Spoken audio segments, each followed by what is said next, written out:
Señoras y señores, buenas tardes. Gracias por estar aquí con nosotros para esta nueva conferencia de nuestro amigo Pedro Bertrand, que hoy toca un tema franco-francés, Debussy, Ravel, y también hay que notar que aquí tenemos invitados francófonos, están por aquí. Y antes que nada, como siempre hago para mi pequeña publicidad, aquí he dispuesto, como siempre, los eventos nuestros que van a seguir. Ya nos metemos en diciembre, un recital político de Alfredo Gómez Gil, una conferencia de nuestro amigo Alain Andreu sobre la somatización. Alain Andreu es doctor de psicología. Y aquí tenemos la siguiente conferencia de Pedro, que será ya, como la última vez, en el Casino de la Explanada. Y aquí tienen ustedes la agenda que va desde ahora hasta el mes de junio. Creo que nada más. Les hemos dejado ahí también con el guión. La segunda página es un formulario de adhesión a Casa de Francia para aquellas personas que quieran ayudarlos con 30 euros al año, y no hace daño. Y nada más.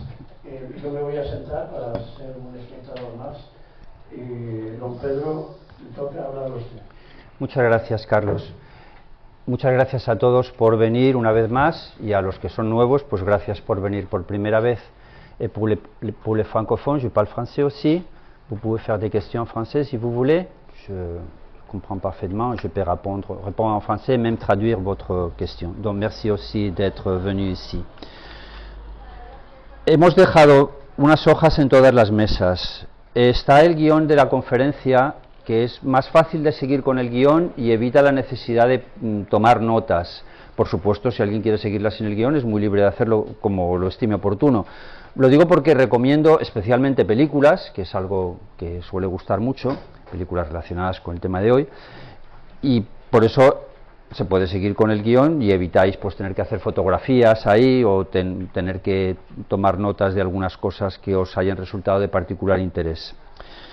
En lo que he repartido al principio, en la primera hoja, he indicado grupo de WhatsApp de conferencias de música. Este grupo no es un grupo con comentarios, no quiero, en ese sentido, mandamos máximo uno, más bien diría uno, ni siquiera llega a 2 WhatsApp al mes. No permite comentarios a las personas que están en el grupo, es un grupo solo para comunicaciones. Facilita las comunicaciones, y los que se quieran dar de alta en el grupo solo tienen que enviar un WhatsApp a este número, que es además mi teléfono personal directamente. Yo lo registro en el grupo y les enviamos las notificaciones. Si en algún momento nos interesa seguir, por supuesto os dais de baja y ya está. Insisto que no es el típico grupo donde te estén abrumando con 5, 7 o 10 mensajes al día, con el teléfono sonando constantemente o llegando notificaciones. Y abajo he dejado también el canal de YouTube de la Maison de France, donde vamos a ir pasando todas las conferencias, tanto las que son de música como las que no son de música. Y luego, como ha dicho Carlos, está el formulario de adhesión. Vale, entramos ya en la conferencia en sí y siguiendo el guión que he pasado. Siempre es importantísimo citar a los compositores en el momento histórico concreto y las fechas en las que están.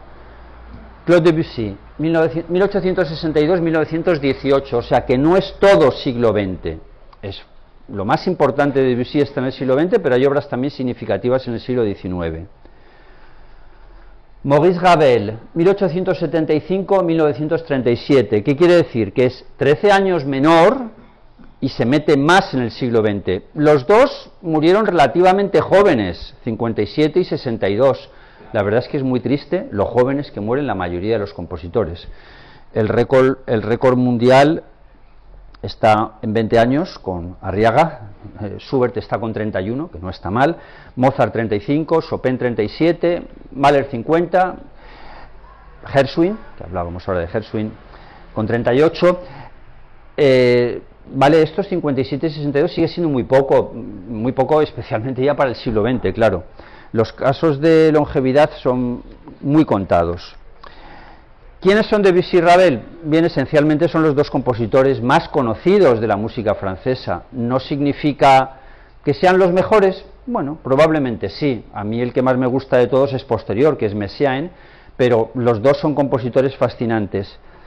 Y son compositores tremendamente distintos entre sí, es decir, aunque son franceses, aunque son del mismo periodo, la estética musical y lo que transmiten con su música no tiene absolutamente nada que ver el uno con el otro. Hay mucha gente que cuando habla de música solo habla de música, nada más, frío, directamente, de una manera yo diría que muy técnica, demasiado técnica. A mí eso no me parece un enfoque adecuado, y menos todavía para un público como el que tenemos aquí hoy, quiero decir, no es un público de expertos técnicos en música, de instrumentistas, de musicólogos, y en cualquier caso para ese también me parece esencial centrar a los compositores en su contexto histórico y en su personalidad. Y si eso es claro en general, aquí no puede ser más claro que en ningún otro caso, porque la diferencia, como decía antes, es abismal. ¿Y por qué es abismal?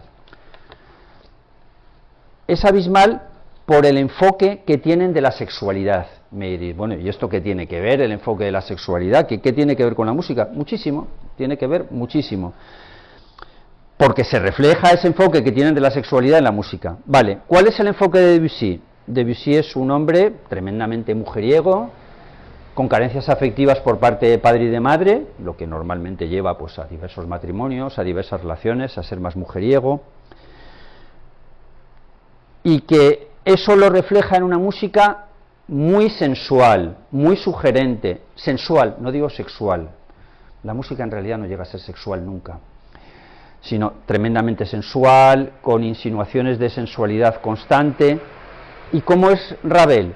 Pues todo lo contrario. Ravel, primero, fundamentalmente podemos considerar que era asexual.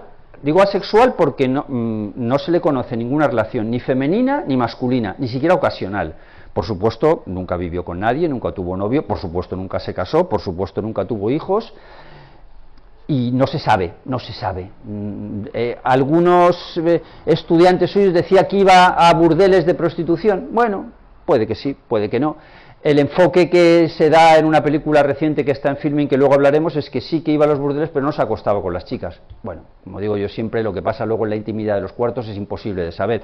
Otros dicen que tuvo relaciones ocasionales homosexuales con Stravinsky y con Falla. Bueno, pues lo mismo. No se puede saber lo que pasa en la intimidad. Falla era homosexual, Stravinsky no. A lo mejor le daba los dos palos.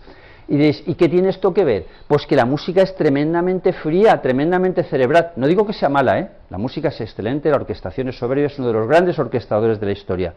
Pero sí, la música es muy fría, muy cerebral. El famoso bolero, que, bueno, hay gente, y traemos una película de esto, que lo utiliza para hacer el amor, en 15 minutos, progresivos. Parece una música muy sensual, pero como en la película que acabo de comentar, le dice la que lo encarga, Ida Rubinstein, dice, de esto usted no entiende nada, ¿verdad? De esto de sensualidad usted, pues no. Es decir, que salió así, pero no porque él buscara esa sensualidad.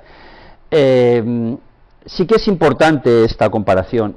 Todo el erotismo, incluso en el bolero, si lo consideráramos una pieza erótica, que no lo es, la música de Péléas y Mélisande es tremendamente más sensual. Es un erotismo controlado, razonable, ponderado, que es, digamos, con la forma, la forma siempre, la presencia de la forma. Mientras que la obra cumbre de Claude Debussy, Péléas y Mélisande, es de una sensualidad desbordada total, una sensualidad que sigue a Tristán y Isolda y que sigue tremendamente a Wagner, que es un compositor de una enorme sensualidad, claro. Por tanto, sí que es importante la personalidad y sí que hace que un compositor sea de una manera y la música sea de una manera o de otra manera. Podría citar otros muchos ejemplos en la historia, pero creo que no toca porque estamos aquí donde estamos hoy. A continuación, la conferencia se va a dividir en dos partes, una parte para Debussy y otra parte para Ravel. Yo siempre trato de ser muy estructurado y como tengo un guión hecho ya es muy fácil seguir la estructura y no salirse. Dentro de cada compositor vamos a hablar de la vida, de películas relacionadas con el compositor o con música del compositor y por último de la obra. Por tanto, entramos ya en la primera parte, entramos ya en la vida, entramos en Debussy. Y aquí tenemos a Debussy, adolescente, podríamos decir. ¿Quiénes son los padres de Debussy? muy modestos, economía muy modesta. En esto también es totalmente diferente de Ravel. Y la relación con los padres es también totalmente diferente. Es básica, la relación que tenemos con nuestros padres es básica para luego cómo evolucionamos. Por lo menos en los primeros años, desde luego. Luego, pues cuando uno puede cumplir 40, 50, aún así, eso queda siempre ahí. El padre un comerciante muy modesto, la madre costurera, y no tiene, en ese sentido, luego hablaremos de los de Ravel, la relación con la madre muy mala, bueno, más que mala, fría, distante. Sin embargo, para Ravel la madre fue el gran amor de su vida, fue su madre, por lo cual no tiene nada que ver una cosa con la otra, de nuevo. Aquí tenemos a Debussy adulto, la foto es un poco pequeña, y aquí la siguiente foto, que también ha quedado un poco pequeña. Diréis, ¿qué hace aquí Tchaikovsky con esta señora? ¿Y quién es esta señora? Esta señora es tremendamente conocida en la vida de Tchaikovsky, e importa para lo que voy a decir aquí, por supuesto que importa, si no, no lo traería. Es Nadezhda von Meck, que fue la gran patrocinadora, mecenas de Tchaikovsky, que le impuso una relación muy... Tchaikovsky era abiertamente homosexual, le impuso una relación muy curiosa, que era que se mantuvo esa relación durante 14 años nada menos, que él le patrocinaba, le pagaba, etcétera, todos, le permitía que no tuviera que trabajar, bueno, componer, que no es trabajar, componer, le resolvía toda su situación económica, y a cambio no se veían nunca, no se vieron nunca. Bien, ¿y qué tiene que ver Debussy aquí en esta película? Mucho, porque resulta que cuando Debussy tenía 17 años, a punto de cumplir 18, lo contrata esta señora, Nadezhda von Meck, cuando todavía ella estaba con Tchaikovsky, con lo cual la primera influencia de Debussy es Tchaikovsky, y lo contrata como pianista. Como pianista de lujo, diría, la palabra de lujo no. De nuevo estamos en el Ortega y Gasset, el filósofo español, que decía: yo soy yo y mi circunstancia, una frase que me parece acertadísima. Las circunstancias cambian. ¿Cuál es la circunstancia en ese momento? Esta señora se ha muerto su marido, es súper rica, una de las 2 o 3 mayores fortunas de Rusia, tiene 11 hijos, nada menos, y cuando se va de vacaciones, 6 chicas, 5 chicos, y cuando se va de vacaciones, contrata un tren para ella, un tren de lujo, es decir, quiero decir, un tren, me refiero, con habitaciones y esas cosas, y un restaurante, y en ese tren viaja Debussy.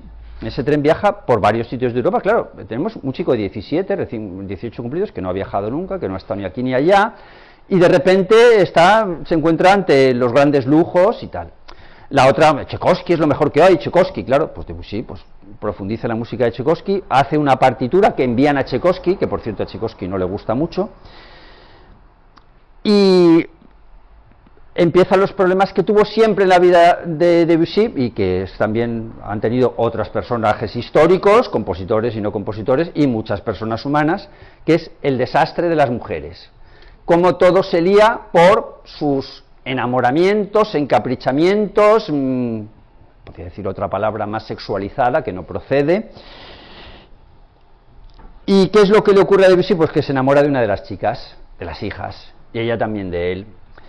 Y entonces los veranitos maravillosos, que fueron 3 años en tren a todo trapo, hombre, lo del tren depende de cómo uno vaya, claro, porque si va en tercera, me refiero, es que antes había tercera, con las cabras y tal, o va en un tren de lujo, pues varía bastante.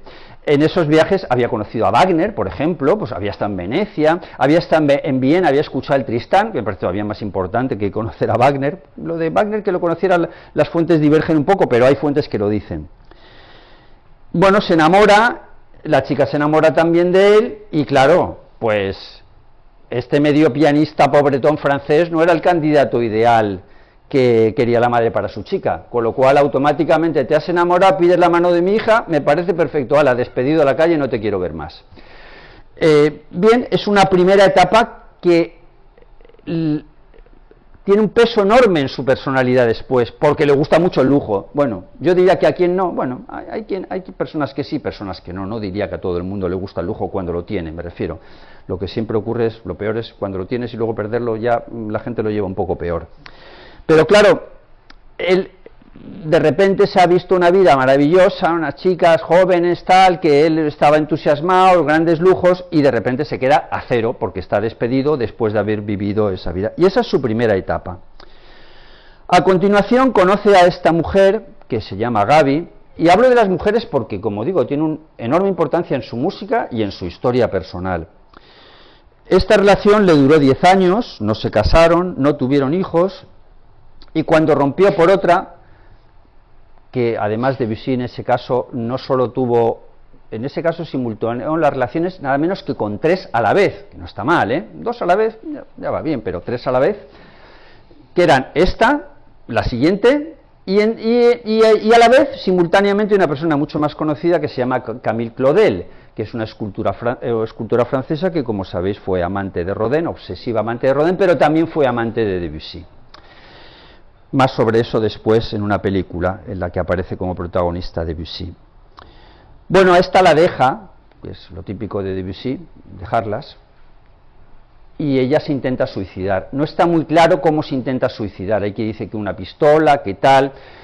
ChatGPT, que por cierto no os fiéis nada de lo que dice ChatGPT de música, por lo menos, porque es que no tiene ni idea de música, ni idea. O sea, va mucho mejor la función que ha puesto ahora Google, y no tengo acciones de nada, Google de esto que pone modo inteligencia artificial, que sale a la izquierda, las respuestas son mucho más acertadas. ChatGPT es maravilloso para traducciones, soberbio, para revisión de textos, para otras cosas, pero sobre todo para música es que vamos, me sorprende la cantidad de barbaridades que llega a decir, que yo le digo muchas veces, revisa tus datos que me acabas de decir una barbaridad, y entonces por supuesto dice, me he equivocado, tal. Bueno, lo digo porque de cómo se suicidó no está muy claro, de cómo se intentó suicidar, más sobre suicidios después, otro sí muy documentado y muy claro. La segunda, esta es la segunda, la deja, la chica inicia la relación también desde un nivel muy modesto, las dos, a ninguna de las dos les gustaba la música, con lo cual, pues, bueno, la relación no fue precisamente de gran fusión espiritual.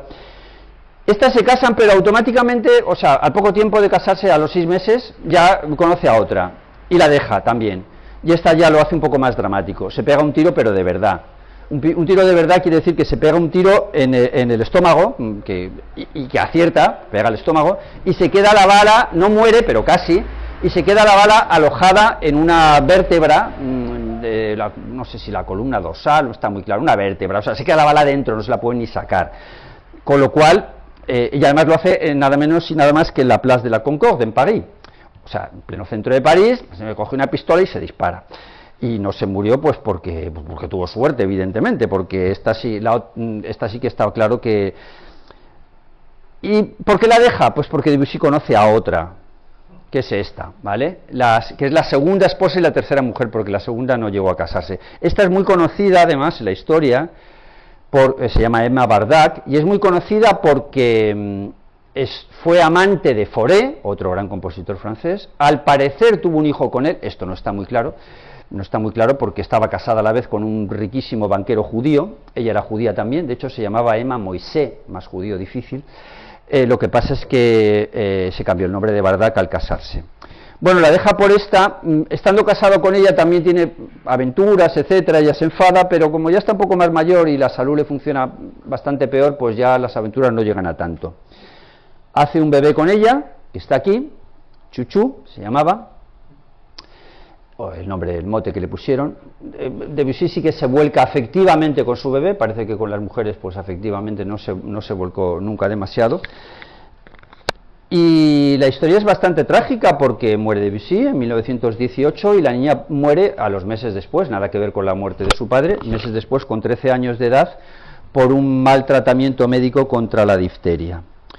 Con lo cual aquí tenemos las 3 mujeres esenciales de Debussy, la cuarta podría ser Camille Claudel, aunque eso duró mucho menos tiempo.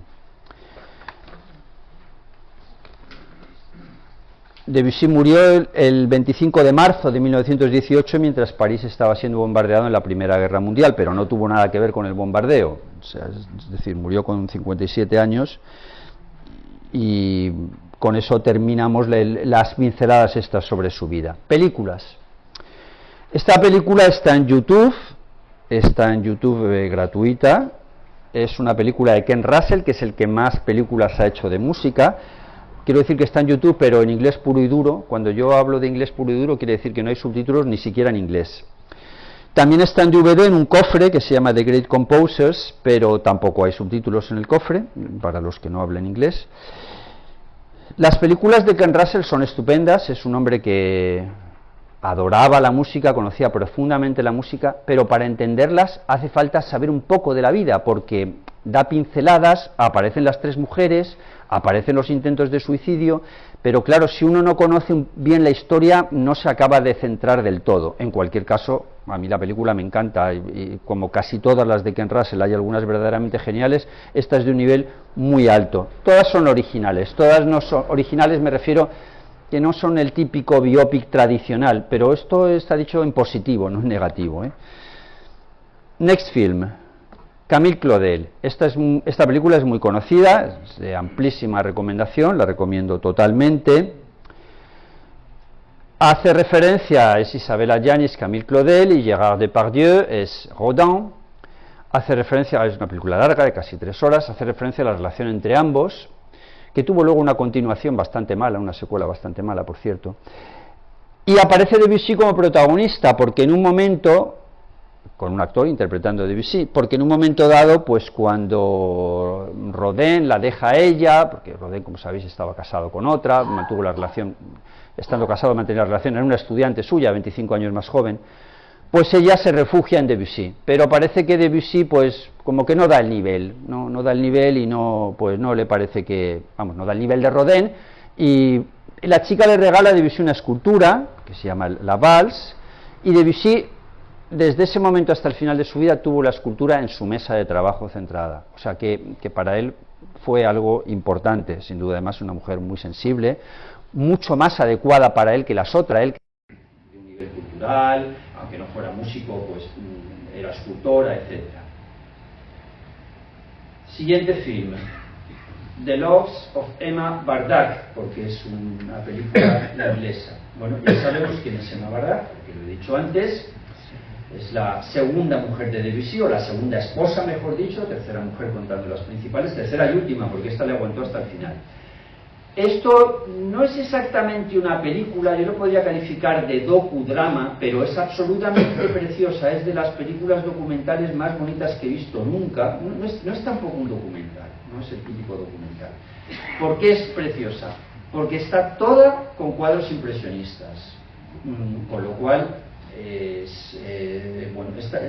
pues solo eso ya es decir mucho. Y acompañado con música, como pone ahí, de Debussy, de Fauré y un poco de Bizet.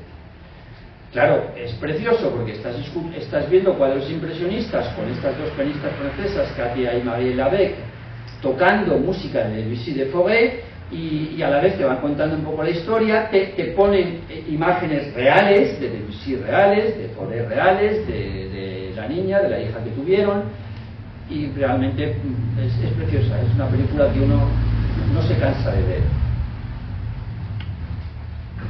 Vale, esta película la traigo aquí porque me encanta, no es directamente de Debussy, pero sí que hace referencia a la historia de Debussy en cuanto a lo que he dicho de Nadezhda von Meck, y además tiene la suerte de estar en Filmin, disponible ahora, y por supuesto en Filmin hay subtítulos en castellano, y es de las mejores de Ken Russell. También es de Ken Russell y también hace falta saber un poquito de la historia, pero en cualquier caso es soberbia, y por eso la traigo aquí, porque Nadezhda von Meck es un personaje de la vida de Debussy y también es un personaje de esta película, aunque Debussy no aparezca en ella. The Crystal Liturgy, o yo diría más bien la liturgie de cristal, porque además es un film francés.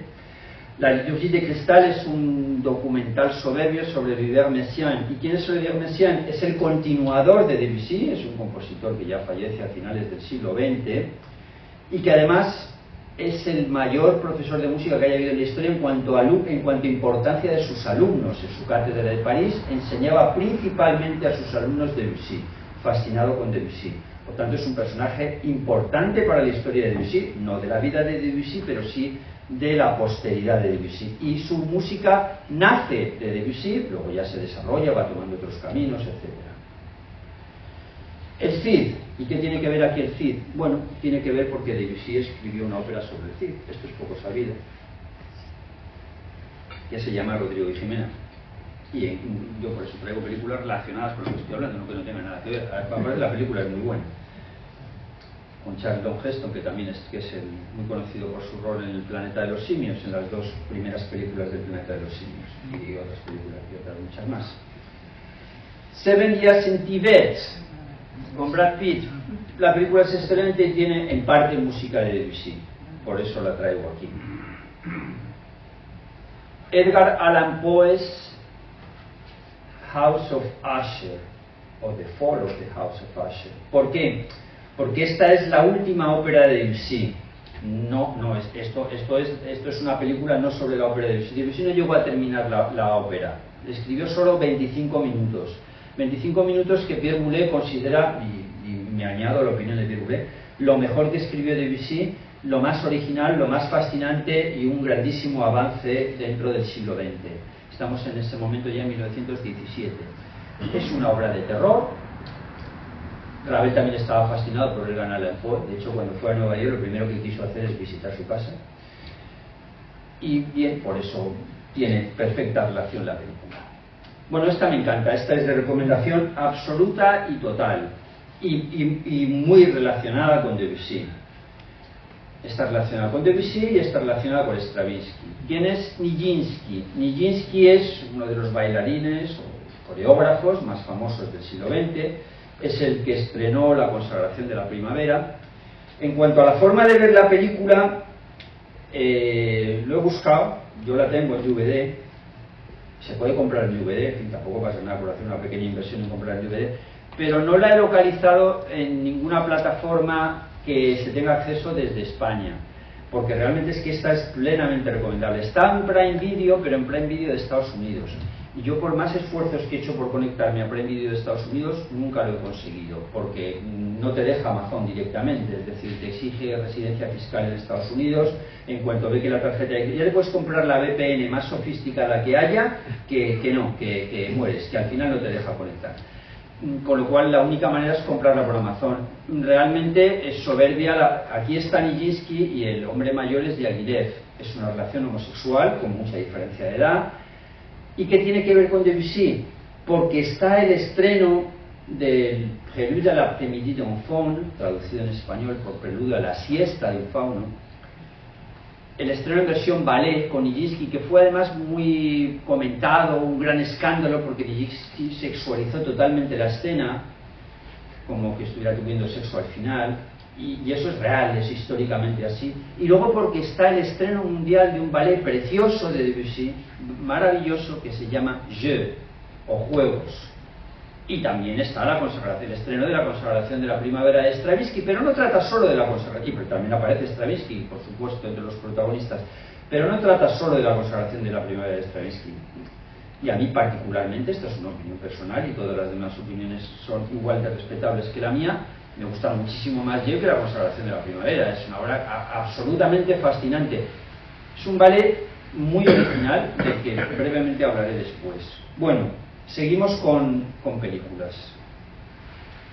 Les Folies Offenbach. Bueno, esto es una serie de la televisión francesa, de Jojo de la televisión, muy bien hecha. Este es Offenbach, el que está aquí, que era alemán y judío. Se cambió el apellido y se cambió la nacionalidad y no sé si se cambió la religión, pero no lo sé, poco importa, es una simple etiqueta. Y el que está aquí a la izquierda, que es a vuestra derecha, según se mire, con el clavel rojo, es el famoso Napoleón III. Como sabéis, tenemos Napoleón I, que es muy conocido, Napoleón II, que se murió con 20 años, y luego Napoleón III, que fue emperador durante 25 años en Francia. Vale, ¿por qué está Debussy aquí? Porque Debussy se inicia, después de su experiencia con la señora von Meck, dirigiendo obras de Offenbach, y se gana la vida dirigiendo obras de Offenbach. Y él siempre decía que cuando estaba de mal humor o necesitaba algo ligero, pues le gustaba escuchar a Offenbach, lo cual me parece muy acertado, coincido plenamente con la opinión. Yo no me suelo poner de mal humor, pero es evidente que sirve mucho para alegrar esta música ligera, sencilla, y la serie además está muy bien hecha, por lo cual pues hay que verla. Y esta es una de las mayores películas de la historia del cine, quizás mi favorita, o entre mis 2 o 3 favoritas. Lo que piense yo poco importa, especialmente en cine, porque soy un simple aficionado, pero en la crítica está considerada con eso, la segunda, la primera, la tercera, entre la mayoría de los críticos, y ha ido ganando puestos en los últimos años directamente. Y diréis, ¿y qué tiene que ver esto aquí con Debussy? Mucho, tiene que ver muchísimo. Porque Bernard Herrmann, que es el autor de la banda sonora de esta y de otras 8 películas más con Hitchcock, se inspiró enormemente en Debussy y siempre dijo que Debussy era su compositor favorito y su referencia. Y la música en algunos momentos parece que sea de Debussy directamente, porque ya sabéis que los compositores pues tienden a fusilar música de otros compositores más geniales. Bernard Herrmann sí que era genial, es el más genial de todos los compositores de música. Además se dedicó antes a composiciones serias, ópera, conciertos, director de orquesta, o sea que no es un compositor directamente para el cine. Y esta película hay que verla y hay que escuchar la música. Y la relación con Debussy, al ser evidente, por eso la traigo aquí. La pianista. Esta es una película relativamente reciente, que está en filming también. Es bastante interesante la combinación que hace entre la relación entre la pianista y su alumna. Bien sûr, c'est un film français. ¿Y por qué la traigo? Pues porque también hay música de Debussy, en definitiva. Bueno, es que hay mucha música, hay también Ravel, hay Schubert, etc. Es que, bueno, cualquier aficionado a la música es una de las películas que considero que debe ver. También, sin hacer spoiler, el carácter de la protagonista y esa división que tienen de esa pasión musical y cómo es su vida, que no diré cómo es. ¿Vale? Aquí está liada con un alumno bastante más joven que ella. O sea, no digo al revés, porque normalmente las relaciones de diferencia de edad son mayores los hombres. No digo ni que esté bien o que esté mal, digo que es una cuestión puramente estadística. Aquí es al revés, ella es la mayor y el chico es el jovencito estudiante. Los impresionistas. Bueno, a continuación menciono aquí 3, que no he traído la foto para no cansar con tanta foto, que es Eclipse de la saga Crepúsculo, Ocean's 11 y Ocean's 13. Estas películas las he puesto en la lista simplemente porque tienen música de Debussy, nada más, no es ninguna otra razón por las que las he traído aquí. Esta es una serie de la BBC que además esta sí que está en YouTube, y está en YouTube mejor que estaba porque está con subtítulos, que lo puedes elegir, que en la versión que yo tengo en DVD es de estas, pues de subtítulos de ningún tipo. Es estupenda para conocer el impresionismo, y no olvidemos que es exactamente el mismo periodo histórico, salen todos los pintores impresionistas, desde el primero hasta el último, súper bien hecha, como suele hacer las cosas la BBC, y dado que Debussy es considerado un compositor impresionista, y Ravel también, pues tiene que estar aquí porque es el periodo histórico. Es, como digo, en 3 horas todos los pintores impresionistas más destacados. Esta es una película excelente sobre Renoir, relativamente reciente, que también está en Filmin. Filmin tiene secciones, que por cierto, por si no lo sabéis, Filmin es una plataforma española, catalana, para más señas. Y es una plataforma de cine que a mí me parece la mejor de todas, y no porque sea española o catalana, es porque no tiene comparación, simplemente la calidad de cine que hay ahí con las tonterías que suele haber en Netflix en el 98% de los casos. Aquí, y sobre todo tiene una sección muy buena, que también es de compositores, en donde te divide las películas por temas. Entonces, películas sobre pintores, pues tienen como 45 en la actualidad. Películas sobre compositores, artistas, escritores, cine indio, etc. Es una película excelente para profundizar en temas, que a mí es algo que me gusta mucho, sumergirme en un tema concreto. Esta película trata de Renoir, padre, el pintor, es un protagonista masculino, y el segundo protagonista masculino es Jean Renoir, que es el cineasta. Este sí que lo conoció Debussy. Y la chica es la que se disputan el padre y el hijo, y muy sabiamente la chica se va con el hijo en lugar de con el padre, que tenía unos 45 años de diferencia de edad, que empiezan a ser muchos. Aparte estaba bastante cascado el padre ya. Las diferencias de edad dependen muchas veces de la edad con la que contemos. Claro, con 45, pues ya, en fin. Ya vamos a ver. Bien, la siguiente es The Gas and the Dancer. Esta película quizás la conozcáis, y si no la conocéis os la recomiendo plenamente. Kirk Douglas, maravilloso actor, padre de Michael Douglas, el loco de pelo rojo. Sale Van Gogh y Gauguin. No es que esté Debussy, pero son películas de la época y imprescindibles. Y estoy trayendo muy poco, hay mucho de esto, pero y solo una por pintor. Esta es muy reciente, me gusta muchísimo. A este sí que le gustaba esto de las diferencias de edad, porque Gauguin se liaba en su última época con chicas de 13 años, no está mal. Se llegó a casar con alguna de ellas en Tahití, que como sabéis, especialmente el francófono, no tiene nada que ver con Haití. Una cosa es Haití y otra cosa es Tahití, porque esta película es Le Voyage à Tahití. Tahití será la Polinesia o la Polynésie francesa, Bora Bora o Bora Bora. Bueno, pues está muy bien hecha en cualquier caso. La película es excelente y cubre la última época de la vida de Gauguin. Bonnard, otro pintor impresionista, pintor y su musa. Moulin Rouge, esta es una película más antigua. Hay otra más reciente con Nicole Kidman que me gusta mucho menos, además es un musical, pero esta es soberbia. Está con José Ferrer y Tessa Gabor, que tiene el récord de matrimonios, 9 años. 9 años no, muy mal dicho, 9 matrimonios. 9 matrimonios el récord entre las actrices, superó a Elizabeth Taylor, que se quedó en 7. 9-7 es una buena puntuación. Sobre Toulouse-Lautrec, que en este caso es una película sobre Toulouse-Lautrec que lo tenemos aquí. Además, Debussy conoció y tuvo una relación personal con Toulouse-Lautrec, aunque no salga en la película, pero esto aquí sí que toca. Berthe Morisot, otra pintora impresionista francesa, peintre impresionista, femme passionnée.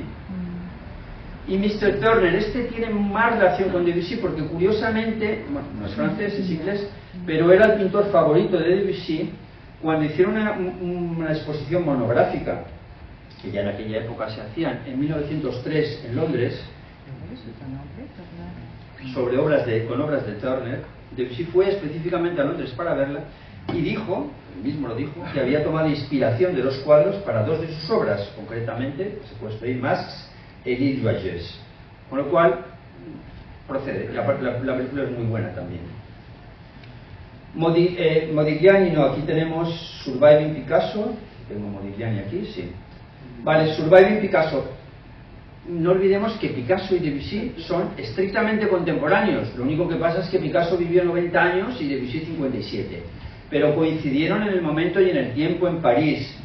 No se llegaron a conocer, tuvo algo más de relación Picasso con Ravel por la intervención de Picasso en el ballet Parade de Satie. Satie era íntimo amigo de Debussy, fue testigo incluso de su boda, de la primera boda, y esta película es soberbia porque hace referencia a las distintas mujeres esenciales de la vida de Picasso, que son 5, y está muy bien hecha, es con Anthony Hopkins como Picasso. Esta también es excepcional. Modigliani de nuevo es estrictamente contemporáneo, donde se tocaban las obras de Debussy y Ravel, ahí estaban también Modigliani, Picasso, etcétera, los bares, todo. No hay testimonios de gran coincidencia, se tuvieron que conocer, aunque fuera casualmente, claro, pero no hay testimonios exactos, pero la película procede. Esta es malísima, esta es pésima directamente. Johnny Depp, pero Johnny Depp, además la vi ayer porque buscando si Modigliani estaba buscando esta, la había oído que se la habían estrenado por curiosidad, la he puesto y la he visto entera, que tiene mérito tragársela entera. Johnny Depp, por supuesto sabéis quién es, pero en este caso Johnny Depp no es que sea el actor, que es un actorazo, es que es el director. Y yo no sé qué bodrio ha hecho aquí, las críticas son todas malísimas, no hay una, he buscado críticas y no hay una que salga bien. Hay una escena muy buena con Al Pacino, que pone como comerciante, bueno, unos minutos, pero el resto no sé, es que no... En fin, la traigo, esto es una opinión, yo puedo estar equivocadísimo, bueno, además sí que las opiniones son de cada uno. Aparte esta está gratuita porque está en Movistar, o sea que uno la puede coger ahí de Movistar, de los que estén abonados a Movistar, que antes costaba 100 euros al mes y ahora cuesta como 12 euros al mes. ¿Cómo no? Cuesta 12 euros al mes, abajo un poquito, porque perdían todos los clientes, se quedaban sin clientes.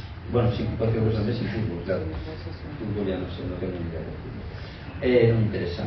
Y esta, la siguiente y última película, es preciosa esta película. ¿Por qué la traigo aquí?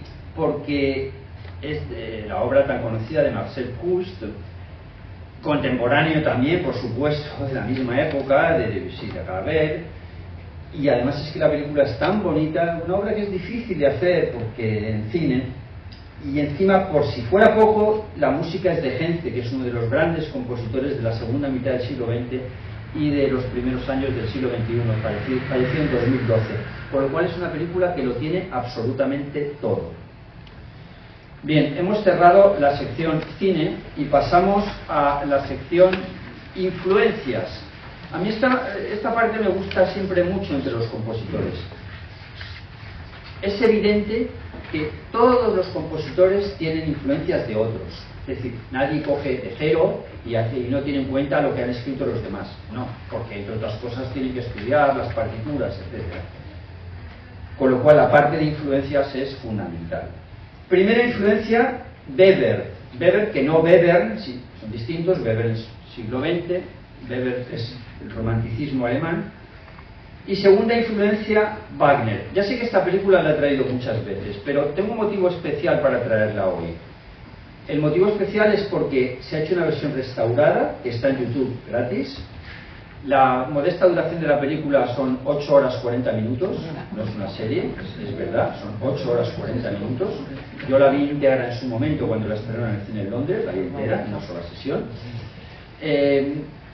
Y desde entonces me gusta. Creo que es la mejor película que se ha hecho sobre ningún compositor. En España, la televisión española se emitió como serie, es decir, hicieron cortes de una hora, y hicieron 9, creo que hicieron incluso 10 capítulos, los hacían de 50 y algo, hicieron 10, de 50 y algo, pero es una película, o sea, esto no es una serie para televisión, además que tiene escenarios naturales donde se produjeron las cosas, y luego porque Debussy, es que la inspiración con Wagner es total.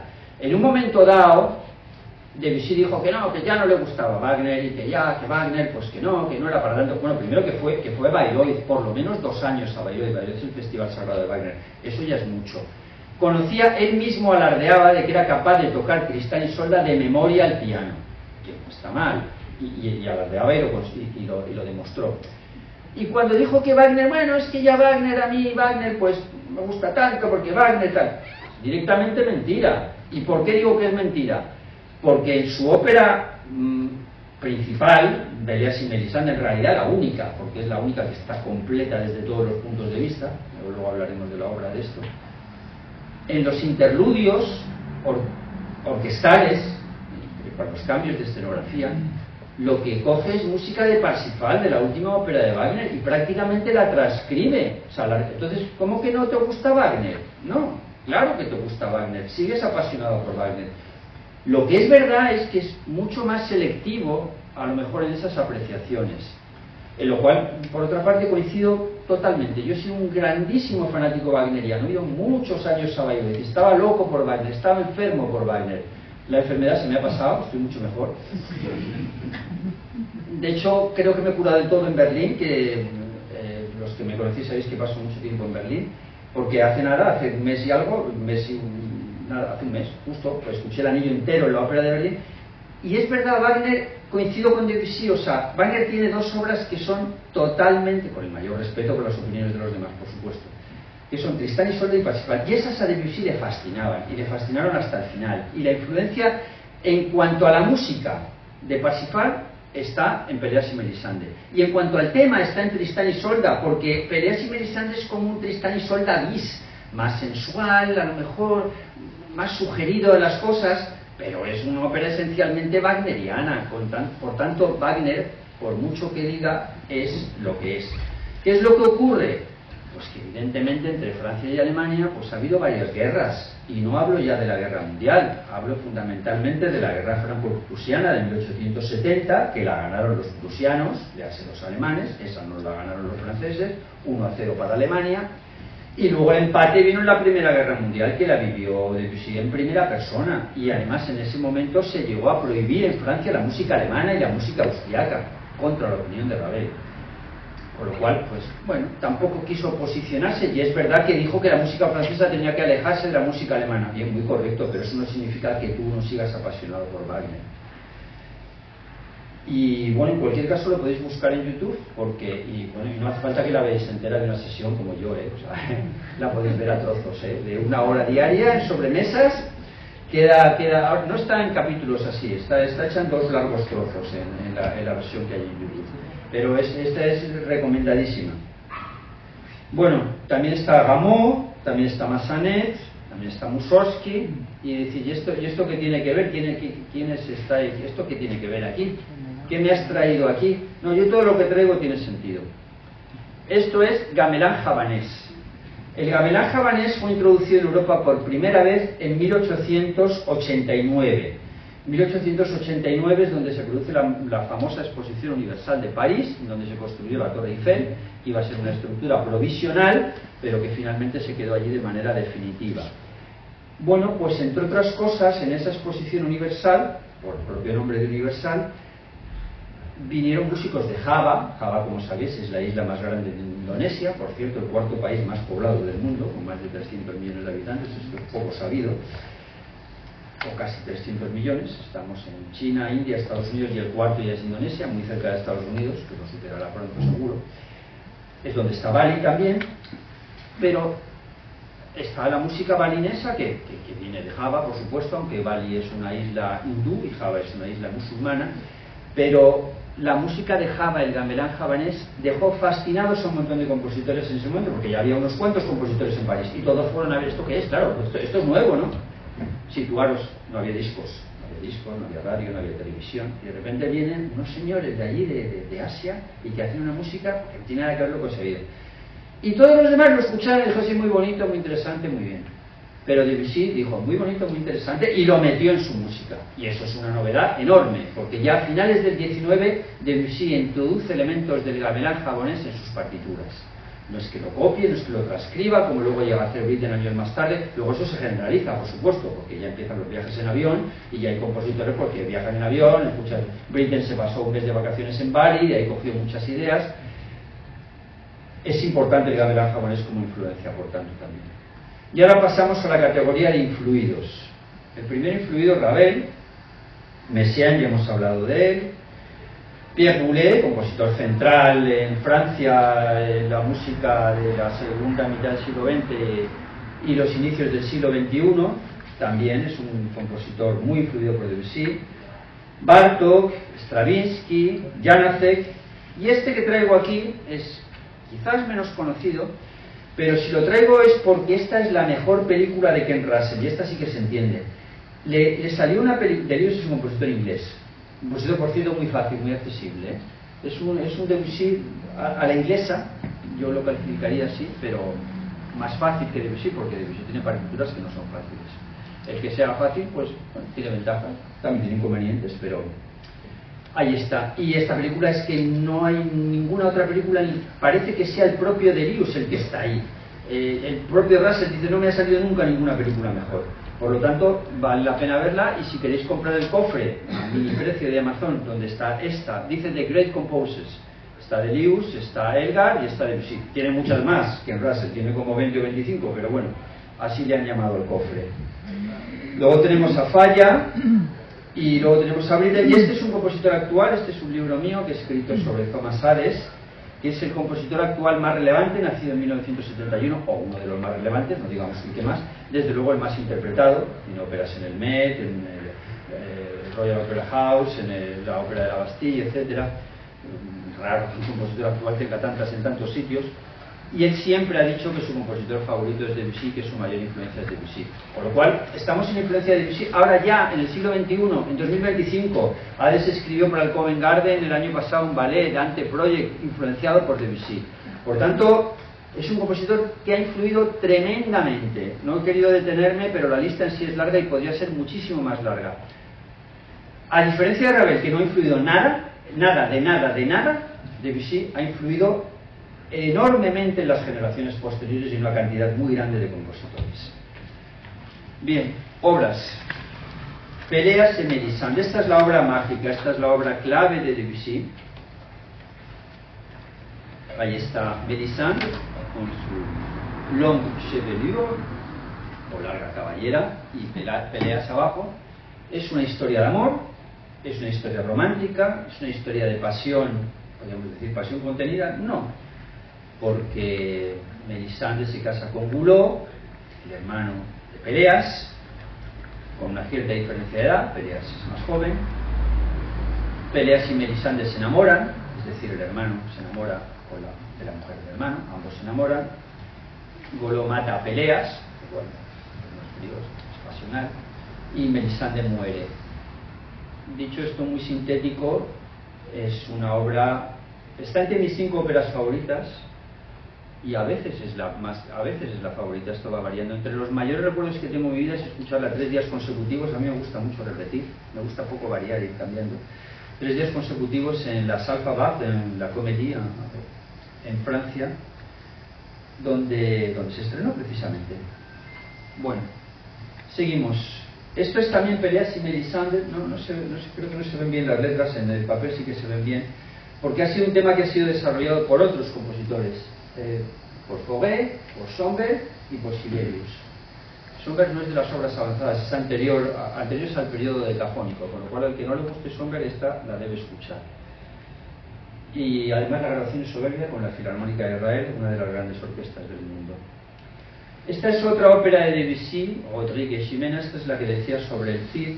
Debussy no la llegó a terminar, era muy vago Debussy, era muy vago, no solía terminar las cosas, trabajaba muy poco. Bueno, de hecho toda su música completa será unas 13 horas, 12, 13 horas, pues poquísimo, claro. Si comparamos con Mozart, que pueden ser 170, 200, y eso que vivió mucho menos, o con Bach, pues, que está por las 220, pues claro, Debussy pues realmente no trabajaba mucho. El récord en cuanto a brevedad lo tiene Weber, que no Weber, con 3 horas. 3 horas en toda su vida, que tampoco está mal. Bueno, esta no la terminó,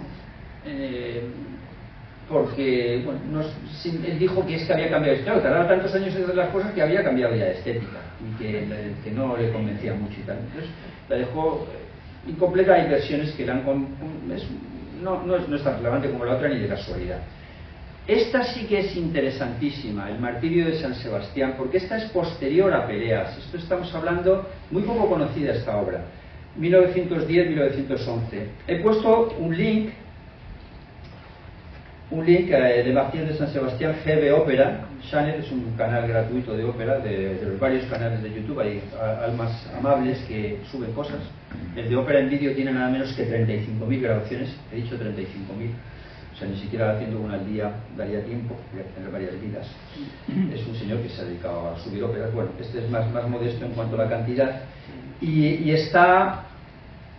Es una obra con texto de Gabriel D'Annunzio. ¿Quién es Gabriel D'Annunzio? Bueno, pues dicho no en positivo sino en negativo, es el precursor del fascismo en Italia, precursor de Mussolini, pero eso no significa que fuera un mal autor. Y esta obra la escribió en francés y le encargó a Debussy la música. Debussy lo hizo rápido porque necesitaba dinero, claro, gastaba siempre más de lo que... Quizás está hecho un poco rápido, pero tiene momentos absolutamente solemnes o sublimes, y solemnes también, las dos cosas. 1910-1911 hay una grabación, como digo en YouTube, que es mitad con representación escénica, claro, es una acción escénica, digamos, una operación escénica que al fin y al cabo viene a ser lo mismo. Entonces la mitad es diálogo, la mitad es música. Y si queréis saber más del anuncio, esta serie, que no es una ópera, os la recomiendo plenamente, es muy reciente. La M es de Mussolini, es súper crítica con Mussolini, por supuesto, como debe ser, es la más crítica con Mussolini de las que hay. Y Figlio del Secolo es una serie italiana que está, yo no sé en qué plataforma está, yo lo he visto en una plataforma esta serie. Sí, en Prime Movistar, lo he puesto aquí, lo he puesto en el papel, en Prime Movistar. Y D'Annunzio es uno de los protagonistas en varios episodios, por lo cual también, bueno, tiene interés porque tuvo la relación con Debussy que he comentado. La caída de la Maison Usher o Usher es la última ópera de Debussy que, como he dicho antes, la dejó incompleta. Esto primero porque era vago y segundo pues porque ya tenía la salud bastante cascada, y solo de 25 minutos. Interesantísimos en cualquier caso y merecedores de ser escuchados. Je, que lo tenemos aquí junto con La Mer Nocturne, Je, nada menos con Pierre Boulez, Cleveland Orchestra, una de las mejores orquestas de Estados Unidos. Es el ballet de Debussy, al que antes mencionaba, y es un ballet de Debussy que recoge un partido de tenis. Es decir, un partido de tenis, sí. Bueno, un partido de tenis, pues sí. Y así está en la película de Nijinsky, donde aparece el estreno. La música, en cualquier caso, sublime. La historia, es que la mayoría de las historias de los ballets son absurdas, no hay por dónde cogerlas, ni siquiera de los más conocidos. Excepción Romeo y Julieta de Prokofiev, y creo que no se me ocurre ninguna excepción más.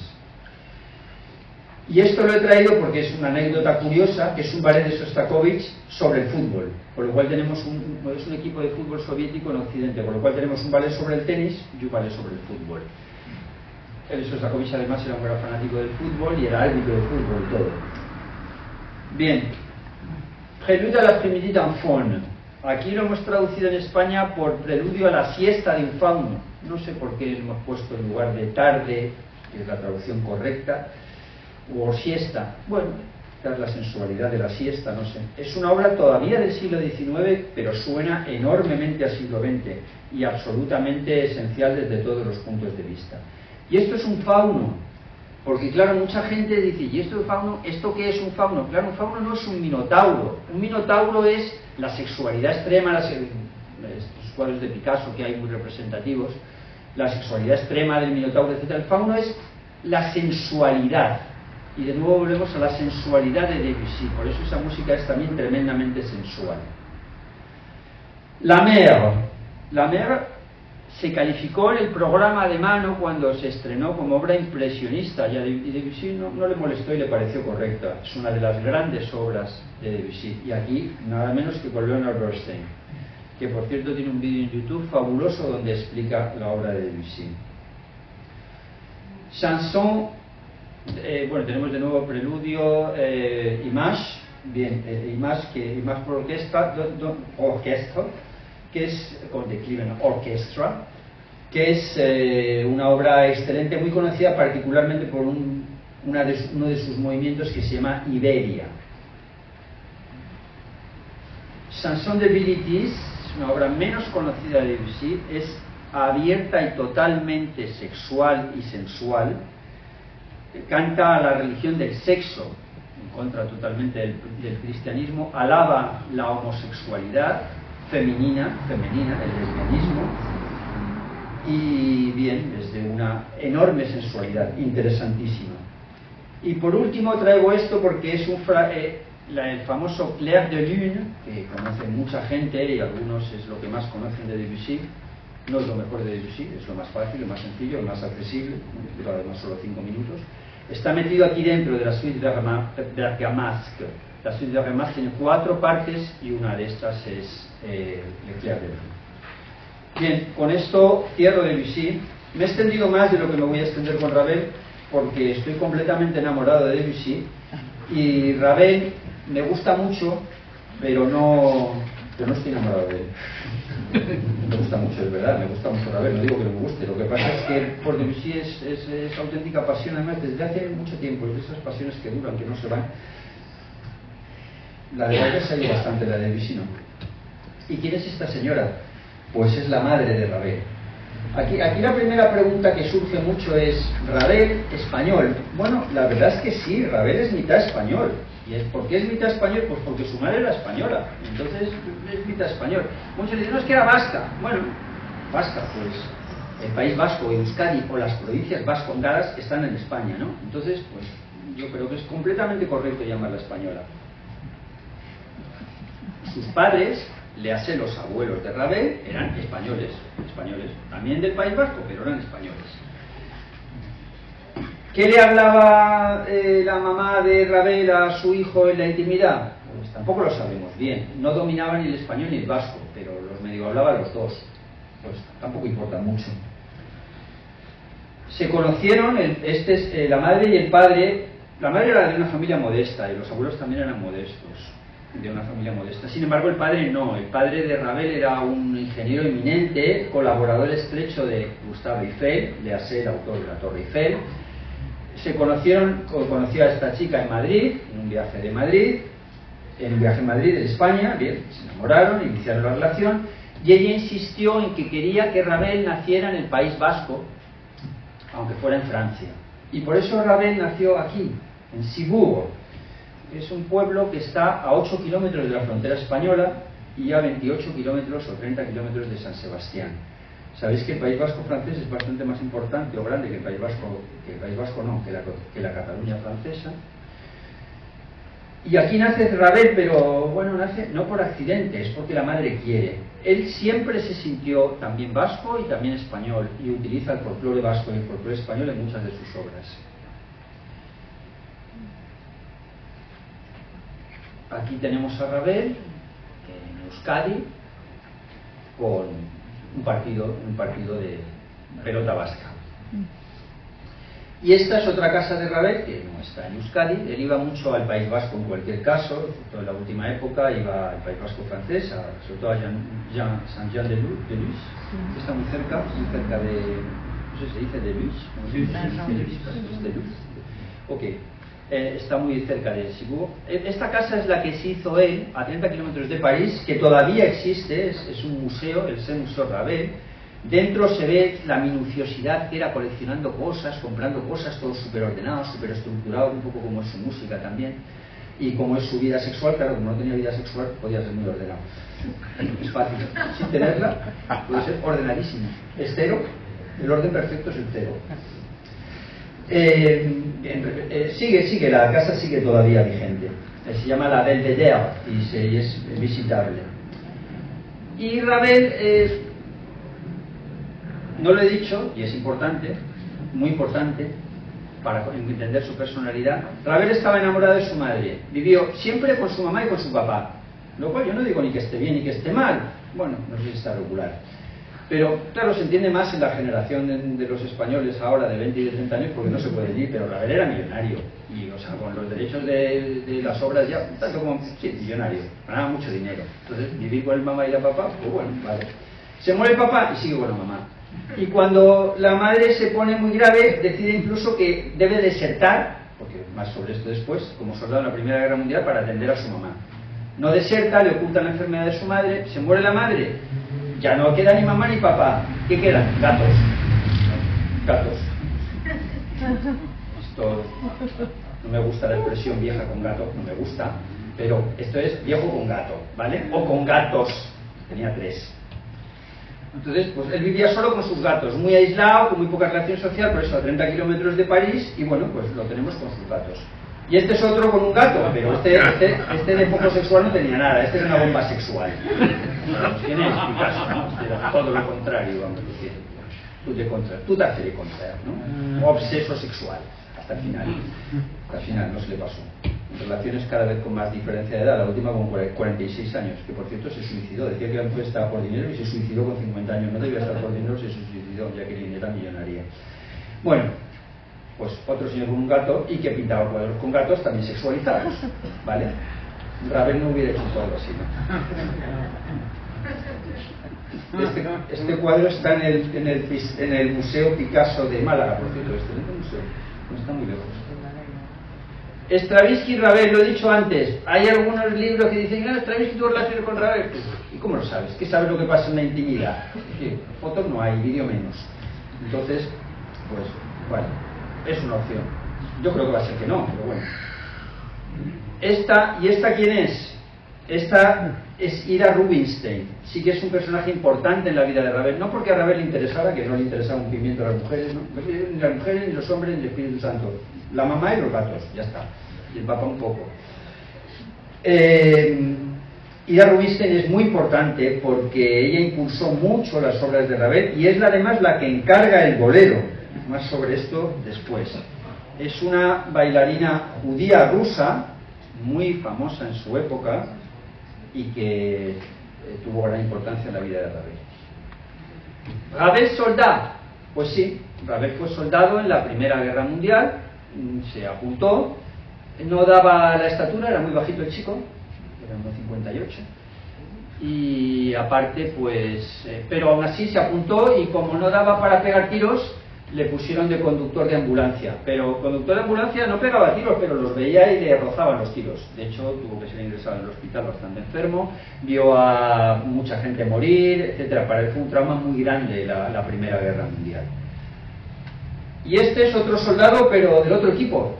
Quiero decir, del otro equipo, este que está el calvo, es Arnold Schönberg. Digo del otro equipo porque Schönberg también fue soldado. Y me hace gracia la frase, porque dice, ahora nosotros vamos a tirar a estos mediocres, como Ravel y Stravinsky, les vamos a dar una lección para que valoren el verdadero espíritu alemán y adoren o alaben al dios alemán.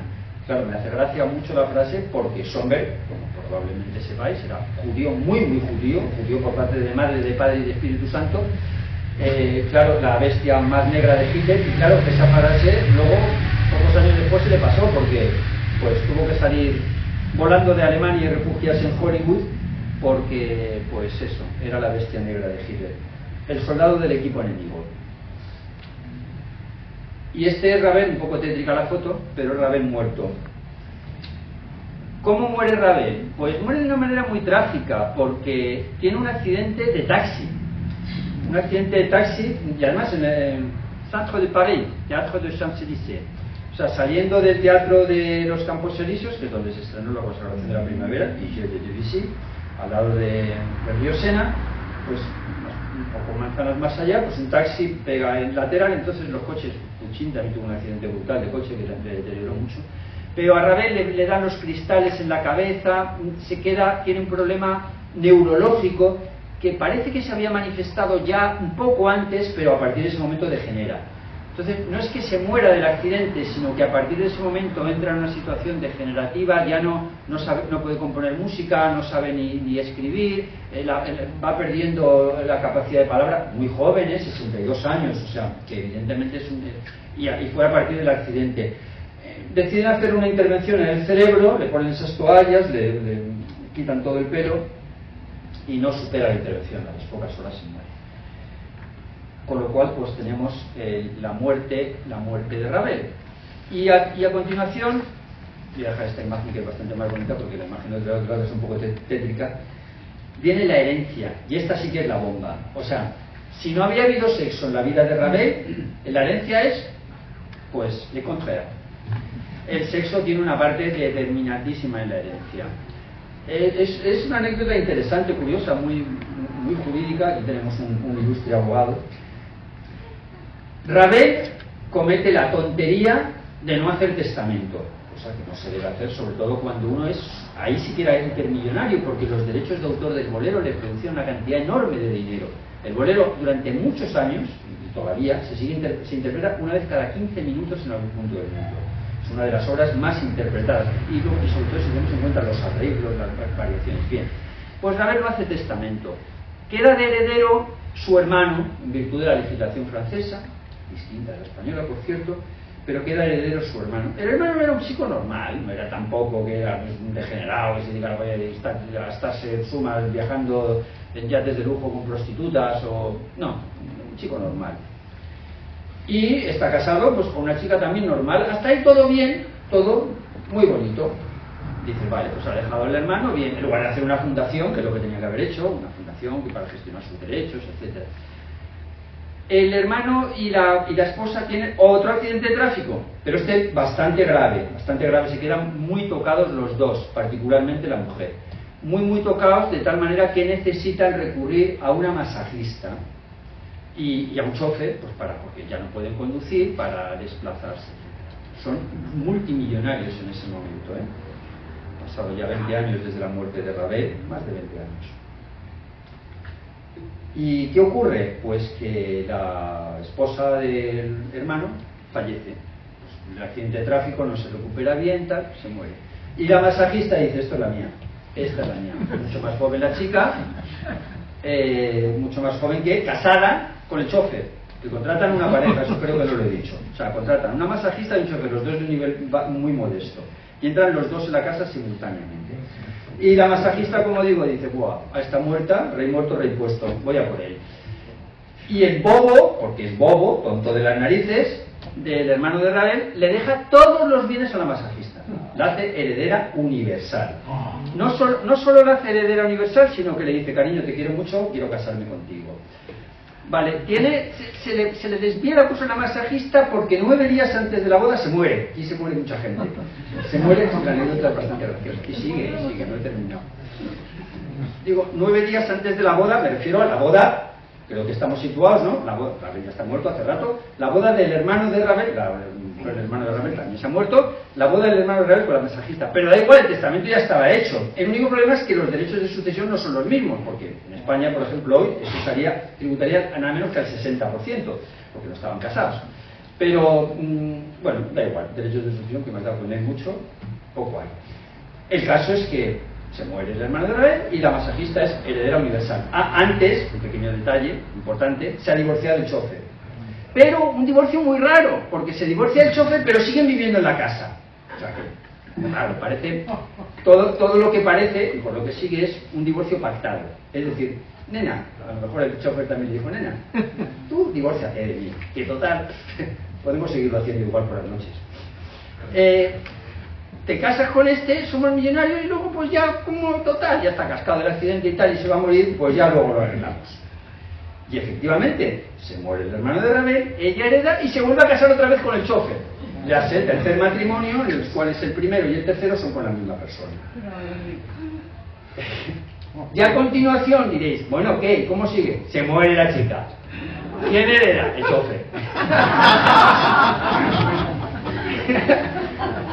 Esto que estoy contando no es un cochino, o sea, es decir, está súper documentado en internet, o sea, es decir, está súper documentado. Hay hasta una serie de la televisión, no, de la radio francesa sobre el tema, porque queda de sí, de Francophone, si tenéis curiosidad por buscarla, vamos, o sea, ¿qui a volé le bolero de Ravel? Se llama. ¿Quién ha robado el bolero de Ravel? Vale. Heredero universal el chofer. Chofer, yo mucha pasta, ¿qué voy a hacer? Pues hombre, pues lo que toca, casarme con una jovencita. Porque el dinero atrae. Bueno, todos los respetos, pero lo que hay.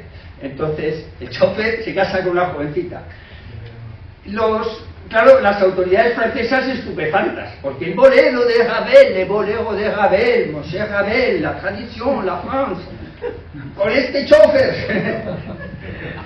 que había sido minero, y resulta que está cobrando 7-8 millones de euros al año, por lo menos. Es decir, bolero se toca, ¡ala, recaudar! Entonces, pues, además siempre se asesoró, incluso entre sociedades en paraísos fiscales para pagar menos, en fin, no sé, pues cuando tienes tanto, pero bueno, no me parecería suficiente. ¿Qué es lo que a continuación pasa? Pues que se casa con la jovencita y se muere el chofer.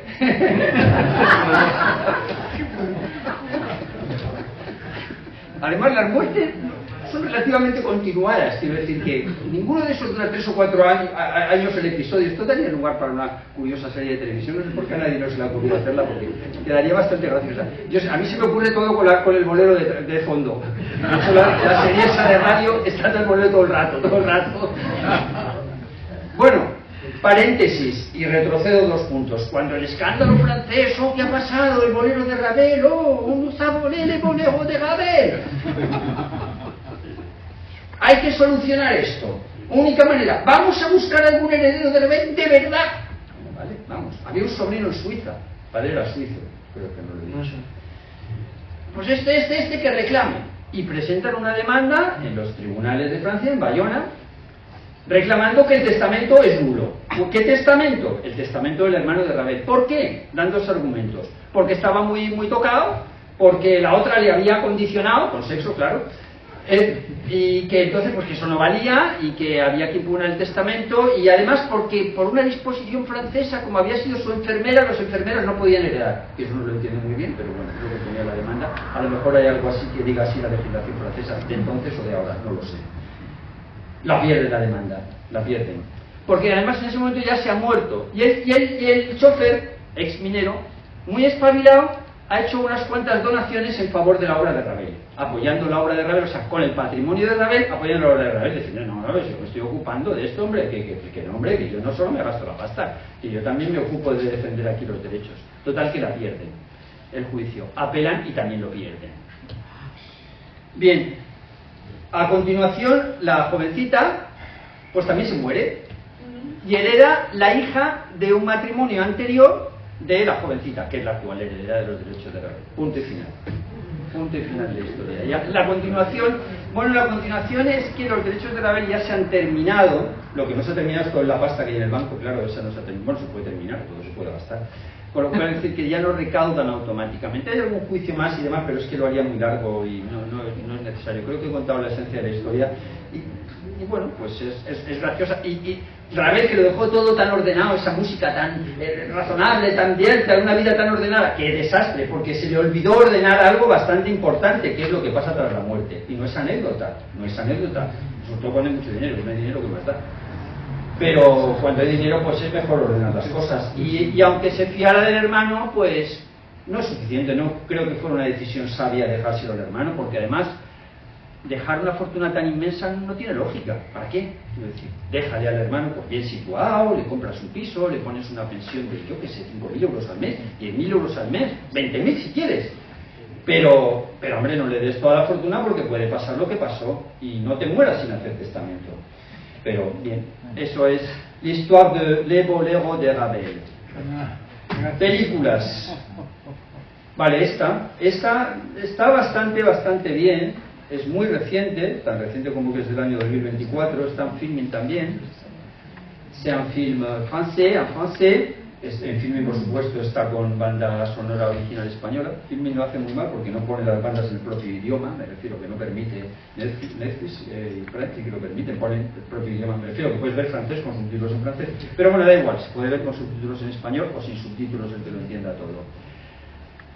Sale Ravel, es el protagonista principal, sale Ida Rubinstein, está bastante bien hecha, no es una película que yo vería muchas veces, pero bueno, está bastante bien. Esto es una obra de teatro filmada, está en DVD en francés puro, sin subtítulos, la comédie francés, bueno, no está mal, se puede ver. Esta, ¿por qué la traigo aquí? Porque es una película en la que hacen al final, en la última escena, el amor con el bolero de Ravel. Es lo típico de... No es una gran película, pero bueno, la chica muy mona y muy bien, y la escena no está mal. Y esta es Bolero, que es una continuación de la anterior, sin la misma escena, pero hacen serie las dos. Les uns et les autres, c'est un autre film français. En este caso también está la misma escena, pero mejor. Esta es una película más intelectual, diría, que las otras. Encore un hiver es una película preciosa, absolutamente preciosa, y toda enteramente, desde el principio hasta el final, desde la primera nota hasta la última, con música de Ravel. Es como si fuera un poema de Ravel con Emmanuel Berth, que está magnífica aquí la tenemos en la foto, y es de plena y total recomendación, y por supuesto de recomendación raveliana. Juana de Arco, bueno, fue una obsesión de Ravel, fue la última ópera que preparaba, estuvo, de las versiones que hay, esta quizás sea la mejor y por eso la he traído aquí. Y Coco Chanel y Igor Stravinsky es poco sabido que tuvieron una relación de amantes, y coincide con la época de Ravel también, y por eso la traigo. Victor Hugo, Enemy of the State, bueno, es francesa, o sea que la foto que he cogido no es la más correcta, Enemy de l'État. Es una serie de la televisión francesa, muy bien hecha. ¿Y por qué? Pues porque Ravel toma algún texto de Victor Hugo para sus obras, y le gustaba mucho Victor Hugo. J'accuse, esencial. En España se ha traducido como El oficial y el espía. Es una película soberbia de Roman Polanski y es muy importante para la historia de Ravel porque Ravel fue dreyfusiano, es decir, de los dos bandos claramente se sitúa a favor de Dreyfus, intensamente a favor de Dreyfus, y muy protagonista, digamos, de este episodio, triste episodio de la historia francesa. Prisoner of Honor es la misma historia, es decir, la misma historia que la película anterior. Ken Russell es relativamente de las más accesibles de Ken Russell, muy buena película también, menos medios que la de Polanski. Émile Zola, también estrictamente contemporáneo e importante aquí. Y Je ne rêve que de vous es una película relativamente reciente sobre Léon Blum. Léon Blum fue primer ministro 2 veces en Francia, presidente de la República tras la Guerra Mundial, era judío, como posiblemente sabéis, judío de izquierdas, y es una película muy bien hecha. Ravel tuvo cierta amistad y conocimiento con Blum. Ravel era de izquierdas, claramente de izquierdas, se pronunció muy en contra del nacionalismo francés. Léon Blum fue internado en el campo de concentración de Buchenwald, que está en Weimar, la famosa ciudad de Schiller y Goethe. Estuve hace muy poco, hace un mes estuve allí. Y bueno, la película también está muy bien. Y la relación con Ravel es por la relación entre Ravel y Léon Blum. Cierro con películas. Influencias. Las 3 Bs es esto. Las influencias de Ravel es Bach, Beethoven, Brahms. Bueno, no son las influencias de Ravel. Esta es una frase acuñada por Hans von Bülow. Ravel dijo que no se identificaba en absoluto con esta frase, que los tres Bs no eran los tres grandes de la música, que desde luego Beethoven y Brahms no lo eran en absoluto, vamos, que no le gustaban para nada. Bach, vale, lo salvaba, pero que para él solo había una letra, que es la letra M de Mozart. Bueno, refleja mucho su personalidad en cuanto a influencias.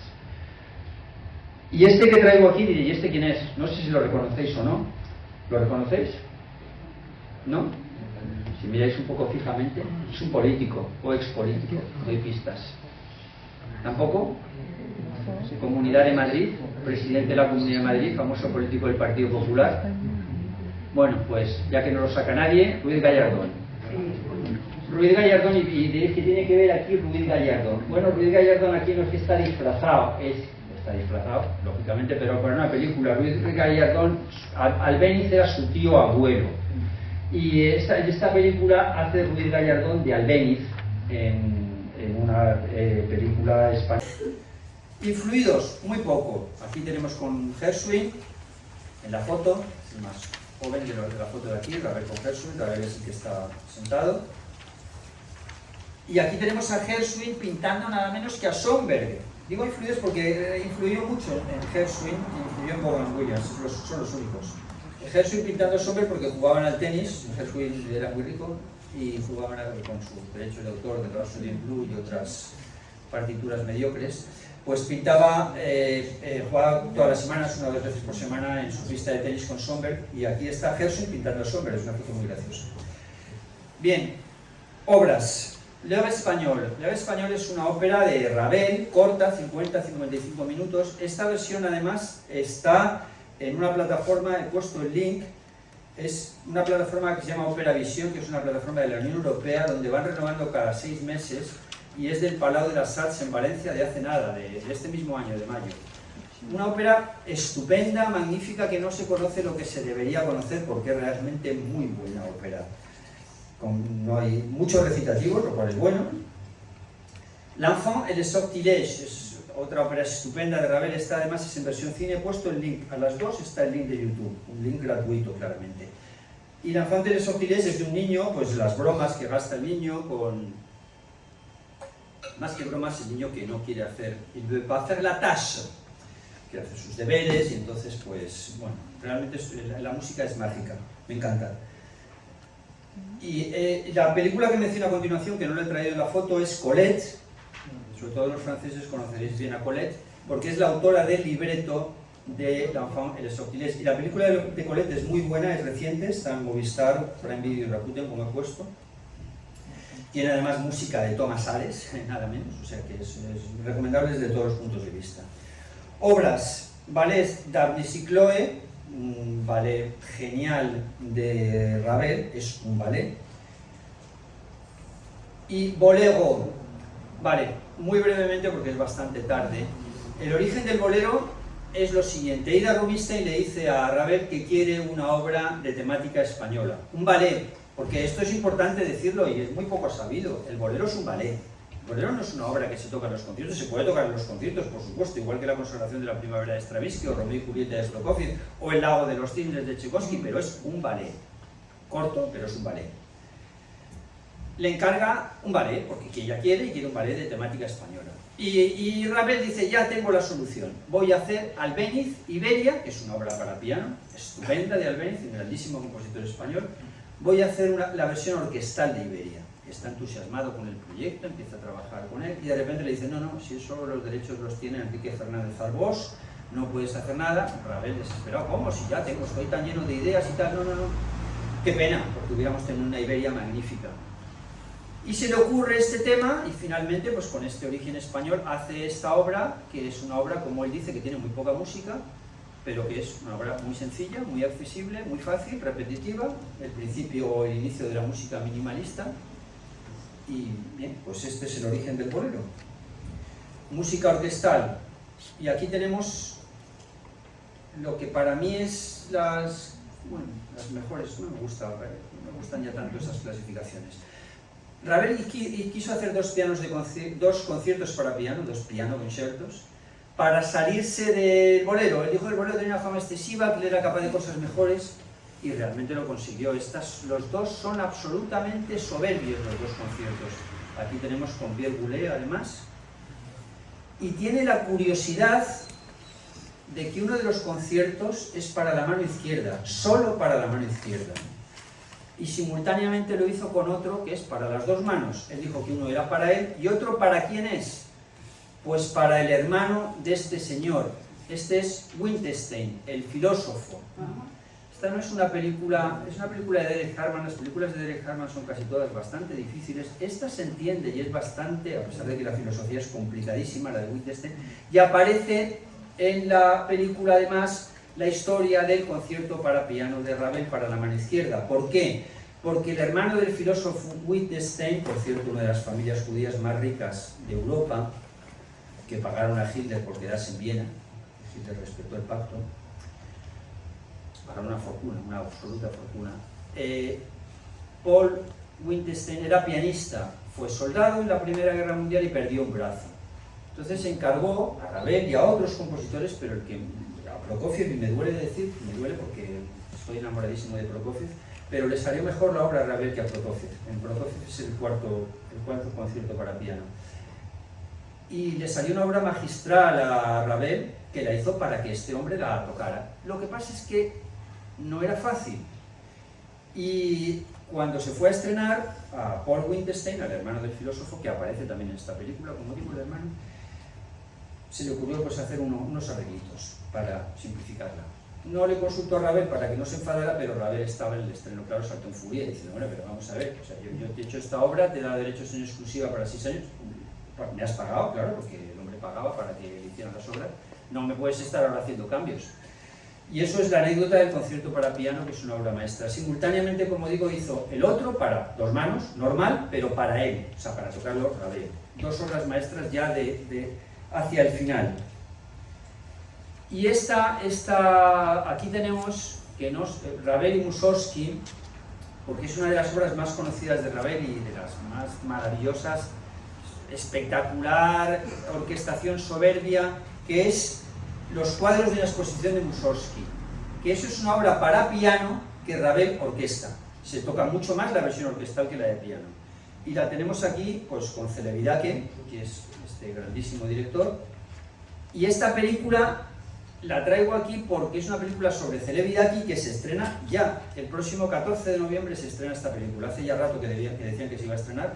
Está Celibidache, no creo que interprete a Ravel, lógicamente no la he visto, creo que está más centrada en Bruckner, pero por eso la he traído, porque tengo mucha curiosidad para verla, seguro que será una película estupenda. Bien, siguiendo ya y terminando con Ravel, aquí hay varias obras, Trois poèmes de Stéphane Mallarmé, Chanson Madecas, nada menos que Madecas. ¿De dónde viene esto? De Madagascar, nada menos. Canciones procedentes de Madagascar, donde Ravel quiere mostrar su anticolonialismo. Como he dicho antes, era progresista. Y Don Quijote a Dulcinea, ¿por qué? Porque el final de Ravel, la última obra que escribió, es una banda sonora para una película, Don Quijote a Dulcinea. Lo que pasa es que Ravel, como era muy lento, los de la película le dijeron, chico, espabila, venga, que esos ritmos no van con nosotros. Y Ravel pues no se adaptó a los ritmos y por tanto solo hizo unos fragmentos, luego además se murió y por tanto no tenemos banda sonora, que se la encargaron a otro. Bueno, con esto he terminado la charla. Aquí tenemos una conferencia que es la próxima, una conferencia en un concierto que organiza la Maison de France. Y agradeceros haber venido, muchas gracias por estar aquí, gracias por haber aguantado el rollo, que me he extendido demasiado. Gracias y quedo abierto a un next week.